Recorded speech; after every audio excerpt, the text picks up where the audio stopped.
Halo, Assalamualaikum warahmatullahi wabarakatuh. Selamat siang semuanya. Pada video kali ini, kami akan memaparkan materi mengenai perbandingan hukum pengangkatan anak di Indonesia dan Singapura. Anggota kelompok kami terdiri dari 5 orang, yaitu Ihab, Safira, Anggi, Gea, dan Bunga. Kalian udah siap buat dengerin penjelasan kita? Welcome back to our group discussion. Hukum positif Indonesia mengenai pengangkatan anak atau adopsi anak. SEMA nomor 6 tahun 1983. Di SEMA ini mengatur 2 permohonan yang dapat dilayangkan kepada pengadilan negeri di mana anak angkat berada, yaitu permohonan pengesahan atau pengangkatan anak warga negara Indonesia dan permohonan pengesahan atau pengangkatan anak warga negara asing oleh orang tua anak warga negara Indonesia atau intercountry adoption. Selain 2 permohonan tersebut, di dalam SEMA ini juga mengatur proses yang dilalui dalam pengesahan atau pengangkatan anak WNI atau WNA oleh orang tua anak WNI, yaitu syarat dan bentuk surat permohonan yang sifatnya volunteer. Yang kedua, isi surat permohonan dan syarat-syarat bagi perbuatan pengangkatan anak yang harus dipenuhi, antara lain syarat orang tuanya sebagai berikut. Untuk pengangkatan anak WNI ada 2 syarat bagi calon orang tua angkat. Pengangkatan anak yang langsung dilakukan antar orang tua kandung dengan orang tua angkat atau private adoption diperbolehkan, dan pengangkatan anak yang dilakukan oleh seorang yang tidak terikat dalam perkawinan sah atau belum menikah atau single parent adoption diperbolehkan. Lalu untuk pengangkutan anak WNI oleh orang tua angkat WNI memiliki 2 syarat bagi calon orang tua angkat.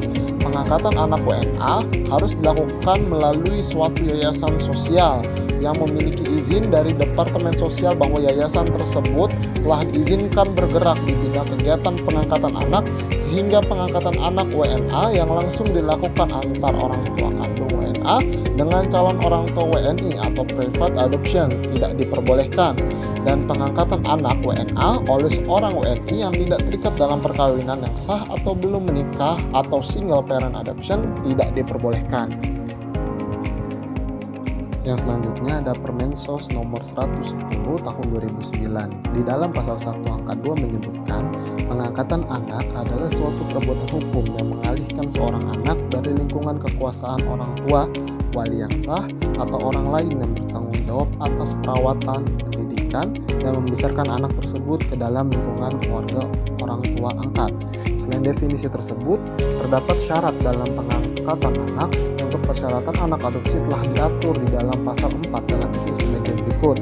Anak yang belum berusia 18 tahun diatur lebih lanjut di dalam pasal 6 merupakan anak terlantar atau ditelantarkan, berada dalam pengasuhan keluarga atau lembaga pengasuhan anak, dan memerlukan perlindungan khusus. Untuk persyaratan calon orang tua angkat juga telah diatur di dalam pasal 7, yaitu sebagai berikut. Yang pertama, harus sehat jasmani dan rohani.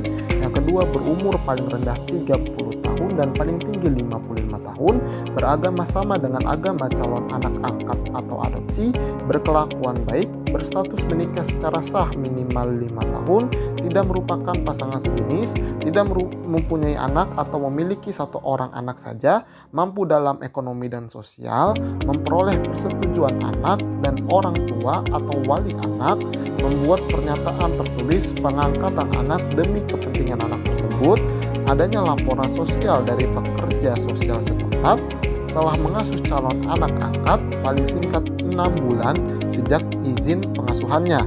Yang terakhir ada memperoleh izin menteri atau kepala instansi sosial provinsi. Yang selanjutnya ada peraturan pemerintah nomor 54 tahun 2007. Peraturan pemerintah ini dikeluarkan untuk menggantikan peraturan peninggalan ganda yang masih berlaku pada saat itu, yaitu Statblad 1917 nomor 129. Isi peraturan pemerintah ini memiliki kemiripan dengan peraturan Menteri Sosial dari segi persyaratan untuk calon anak angkat maupun untuk calon orang tua angkat, yang mana dalam peraturan ini persyaratan untuk calon anak angkat terdapat dalam pasal 12, sedangkan persyaratan untuk calon orang tua angkat telah diatur dalam pasal 13, yang mana isi dari persyaratan ini sama dengan yang diatur oleh peraturan Menteri Sosial yang telah disebutkan terlebih dahulu. Selain itu, dalam pasal 8, pengangkatan anak antar warga negara Indonesia sebagaimana dimaksud dalam pasal 7 huruf A dalam peraturan pemerintah ini meliputi A. Pengangkatan anak berdasarkan adat kebiasaan setempat, dan B. Pengangkatan anak berdasarkan peraturan perundang-undangan. Dan juga dalam pasal 11 ayat 1, pengangkatan anak antar warga negara Indonesia dengan warga negara asing sebagaimana dimaksud dalam pasal 7 huruf B di dalam peraturan pemerintah nomor 54 tahun 2007 ini meliputi A. Pengangkatan anak warga negara Indonesia oleh warga negara asing, dan pengangkatan anak warga negara asing di Indonesia oleh warga negara Indonesia. Hukum adat dalam pengangkatan anak atau adopsi anak. Prosedur pengangkatan anak menurut hukum adat Bali. Mengenal tata cara pengangkatan anak pada masa patrilineal seperti di Bali, mengangkat anak dari kalangan keluarga disebut dengan nyentanayang. Anak lazimnya diambil dari salah satu klan yang ada hubungan tradisionalnya, yaitu yang disebut purusa. Tapi akhir-akhir ini dapat pula anak diambil dari luar klan itu. Prosedur pengangkatan anak di Bali adalah sebagai berikut. Yang pertama, orang yang ingin mengangkat anak itu lebih dahulu wajib membicarakan kehendaknya dengan keluarganya secara matang. Selanjutnya, anak yang akan diangkat hubungan kekeluargaan dengan ibunya dan dengan kekeluargaannya secara adat harus diputuskan, yaitu dengan jalan membakar benang, atau hubungan anak dengan keluarganya putus, dan membayar menurut adat 1000 kepeng, disertai pakaian wanita lengkap, atau hubungan anak dengan ibu menjadi putus. Selanjutnya, anak kemudian dimasukkan dalam hubungan kekeluargaan dari keluarga yang mengangkatnya, istilahnya diperas. Kemudian pengumuman kepada warga desa atau disebut siar. Prosedur pengangkatan anak menurut hukum adat Minangkabau.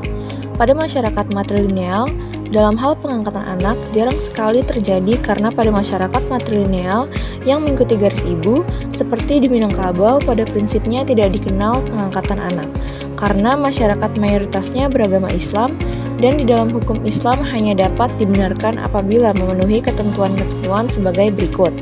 Yang pertama, tidak memutuskan hubungan darah antara anak yang diangkat dengan orang tua biologis dan keluarga.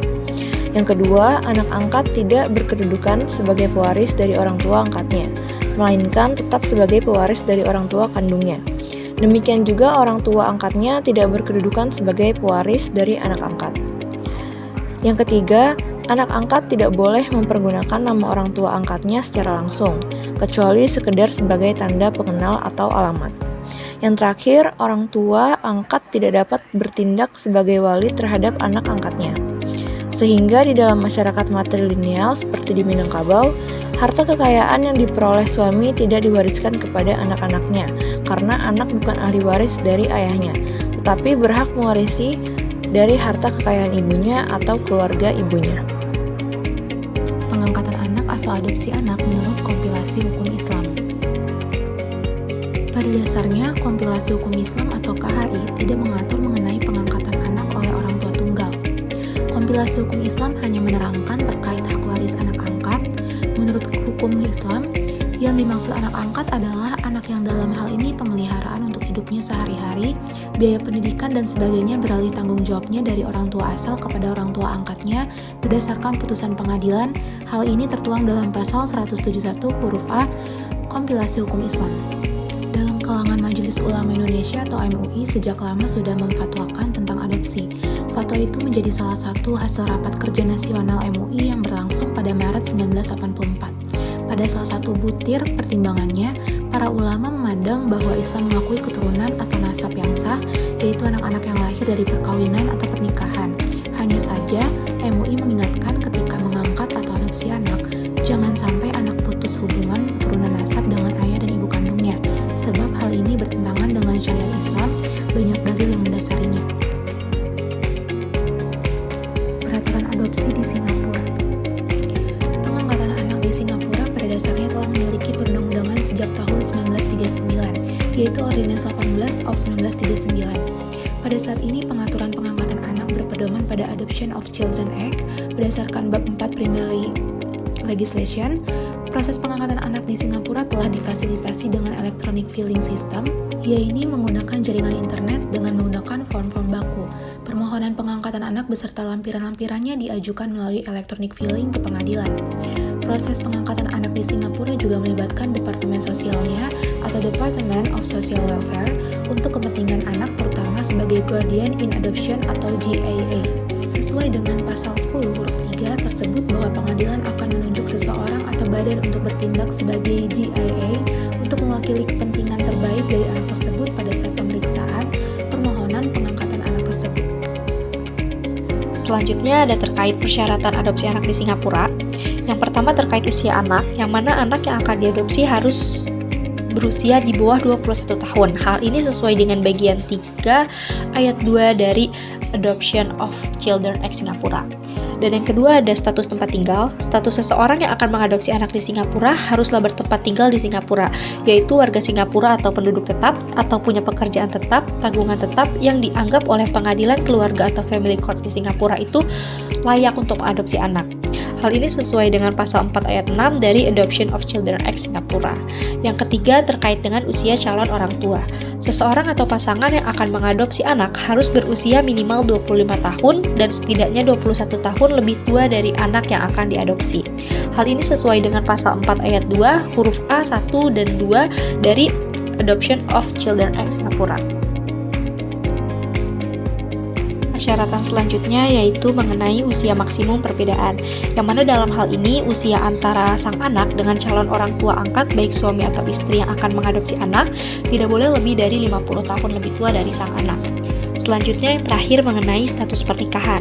Jika yang akan mengadopsi adalah laki-laki tunggal, maka tidak diperbolehkan untuk mengadopsi anak gadis, kecuali ada keadaan khusus untuk membenarkan adopsi. Hal ini sesuai dengan pasal 4 ayat 3 dari Adoption of Children Act Singapura. Jika sudah menikah dan berniat untuk mengadopsi sendiri, maka harus memperoleh persetujuan dari pasangan, yang mana hal ini sesuai dengan pasal 4 ayat 5 dari Adoption of Children Act Singapura. Selanjutnya adalah mengenai tata cara adopsi anak di Singapura. Tata cara pertama adalah menghadiri pra-adopsi briefing, yang mana dalam hal ini pra-adopsi briefing adalah halnya wajib untuk semua calon orang tua angkat di Singapura. Yang mana dalam hal ini pengadopsi harus menghadiri sebelum pengadopsi mengidentifikasi anak untuk diadopsi atau memulai proses adopsi. Tata cara yang kedua yaitu mengidentifikasi anak untuk mengadopsi. Dalam hal ini, pengadopsi dapat mengidentifikasi anak pengadopsi sendiri atau bisa juga melalui MSF. Dan tata cara yang ketiga, mendapatkan persetujuan diaktakan dari orang tua anak. Dalam hal ini, pengadopsi harus mendapatkan persetujuan diaktakan dari orang tua atau dari orang-orang berikut jika orang tua tidak bersedia. Yang pertama, wali anak. Kedua, orang yang memiliki hak asuh sebenarnya anak. Ketiga, orang yang bertanggung jawab yaitu memiliki kewajiban untuk mendukung anak. Atau yang keempat, orang tua atau wali dari orang tua kandung jika orang tua biologis di bawah 21 tahun. Selanjutnya, mendapatkan dokumen identifikasi anak. Pengadopsi harus mendapatkan dan memastikan bahwa semua dokumen yang didapatnya adalah dokumen yang asli terkait si anak. Siapkan rincian diperinci dari biaya yang terlibat jika ada dalam memperoleh si anak. Mengajukan permohonan ke pengadilan keluarga. Pengadilan menunjuk wali in adopsi untuk anak.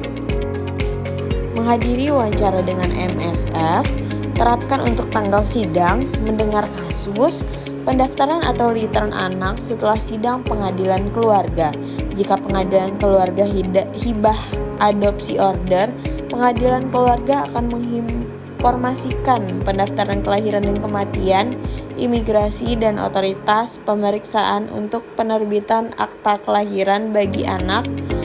Pengadopsi atau pengacara pengadopsi akan menerima surat dari ICA untuk mengumpulkan data akta kelahiran. Jika pengadilan menolak aplikasi pengadopsi, maka harus kembali anak tersebut untuk keluarganya dengan biaya sendiri. Jika diterima, maka anak tersebut resmi sebagai anak adopsi dari orang tua angkat. Apa ya perbedaan dan persamaannya? Yuk kita simak. Perbedaannya terletak pada yang pertama, proses pengangkatan anak di Indonesia masih menggunakan sistem manual. Sementara pada Singapura sudah melakukan pengangkatan anak melalui jejaring internet atau menggunakan electronic filing system. Yang kedua, adopsi di negara Indonesia tidak dikenakan biaya oleh negara, sedangkan adopsi di negara Singapura dikenakan biaya. Jika pengadopsi telah mengeluarkan biaya dengan transfer anak, misalnya apresiasi kepada orang tua, pembayaran kepada agen untuk jasa yang diberikan atau pihak lain, pengadilan keluarga mengharuskan pengadopsi untuk memberikan rincian jumlah biaya yang sudah dikeluarkan dengan bukti asli penerimaan. Keluarga menerapkan untuk adopsi ke pengadilan. Selanjutnya kita akan membahas persamaannya. Yang pertama, tujuan pengangkatan anak negara Indonesia adalah untuk kepentingan terbaik bagi anak dan untuk mewujudkan kesejahteraan serta perlindungan anak yang dilaksanakan berdasarkan adat, kebiasaan setempat, dan ketentuan perundang-undangan.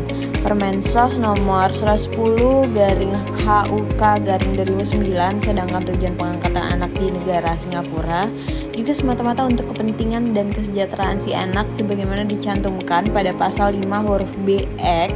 Dan yang kedua, proses pengangkatan anak di negara Indonesia melibatkan Departemen Sosial, begitu juga dengan Singapura yang melibatkan Departemen Sosialnya. Yang ketiga, pengangkatan anak di negara Indonesia harus berdasarkan putusan dari atau penetapan pengadilan. Dan begitu juga yang terjadi di Singapura nih, kita harus menunggu juga penetapan dari pengadilan itu sendiri. Baik, sampai di sini dulu pemaparan kami. Mohon maaf jika ada kesalahan. Wassalamualaikum warahmatullahi wabarakatuh. Terima kasih teman-teman semua.